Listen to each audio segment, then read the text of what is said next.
यात्रा का क्या उद्देश्य है, किस उद्देश्य को लेकर आपने यात्रा निकाली है? जनपद देवरिया में अमर शहीद प्रजापति रामचंद्र विद्यार्थी जी शहीद हुए थे। वहाँ पर उनका संग्रहालय और पार्क बना हुआ था, जिस पर भाजपा की सरकार पर्यटन विभाग का ऑफिस बना रही है। उसी के विरोध में ये शहीद सम्मान रथ यात्रा निकाली गई है। और साथ ही साथ जितने भी दलित, पिछड़े, आदिवासी, अल्पसंख्यक समाज के जो शहीद हैं, अंग्रेजों से लड़ते हुए शहीद हुए हैं, जिनका इतिहास आज तक भारत की सरकार ने दबा करके रखा हुआ है, उन सभी शहीदों का इतिहास उजागर किया जाए और उनको एनसीईआरटी की किताबों में सम्मिलित करके जन जन तक पहुंचाया जाए।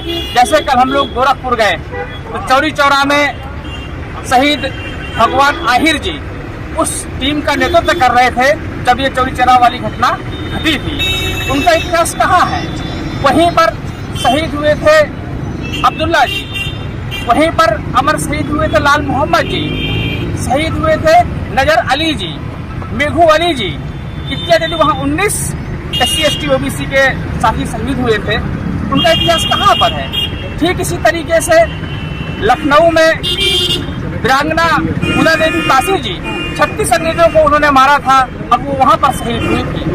झांसी की रानी लक्ष्मीबाई का इतिहास हम लोगों को बड़ा गौरवशाली मिलता है, परंतु वहीं पर उनके साथ अंग्रेजों से लड़ाई लड़ने वाली वीरांगना झलकारी बाई भोरी जी का इतिहास हम लोगों को नहीं पढ़ाया जाता है। ठीक इसी तरीके से जलियांवाला बाग हत्याकांड जब होता है तो वहाँ पर शहीद होने वाले में दुलिया धोबी, बुद्धराम वाल्मीकि इत्यादि, मंगल मोती, इस तरीके से वहाँ पर भी कई SC ST OBC के लोग शहीद हुए, पर उनका इतिहास आज तक उजागर नहीं किया गया है।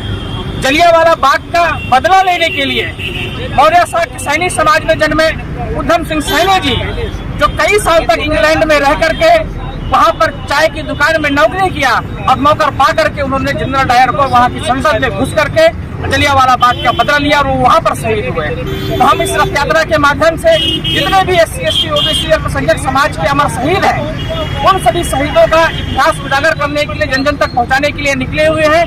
भारत सरकार से हमारी मांग है कि इन सभी का इतिहास इंग्लैंड की गजेटियर से मंगा करके और उसको NCERT की पुस्तकों में सम्मिलित किया जाए, ताकि उनकी वीर गाथाओं को जन जन तक पहुंचाया जा सके।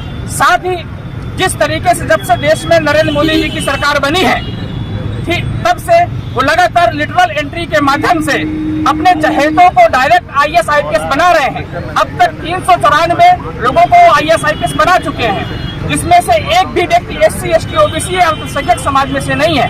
हमारी भारत सरकार से मांग है कि जिनके परिवार के वीर योद्धाओं ने अपने सर्वोच्च बलिदान देते हुए देश को आजादी में अपनी कुर्बानी दिया है, शहीद हुए हैं, और जिनकी शहादत की बदौलत आज मोदी जी आजाद देश के प्रधानमंत्री हैं, ऐसा उनका बचा हुआ परिवार शहीदों का वो आज भी आम नागरिक की जिंदगी जीने के लिए मजबूर है। हमारी भारत सरकार से मांग है कि सभी शहीदों के परिवारों को लिटरल एंट्री के माध्यम से डायरेक्ट IAS IPS बनाया जाए।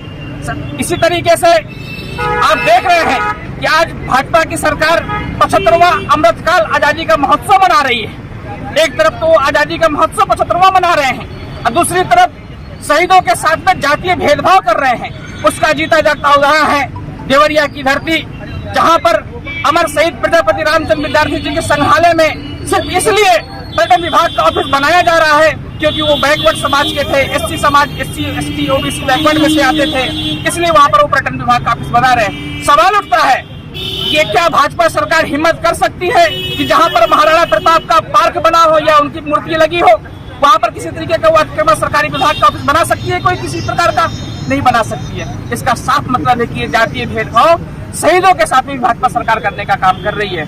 इतना ही नहीं, साथ ही हमारी इस यात्रा के माध्यम से चूंकि भारतीय इतिहास के सबसे कम उम्र के शहीद प्रजापति रामचंद्र विद्यार्थी जी जो मात्र 13 वर्ष 4 महीने की उम्र में शहीद हुए थे, तो सबसे कम उम्र के शहीद होने के नाते उनको भारत रत्न से सम्मानित किया जाए।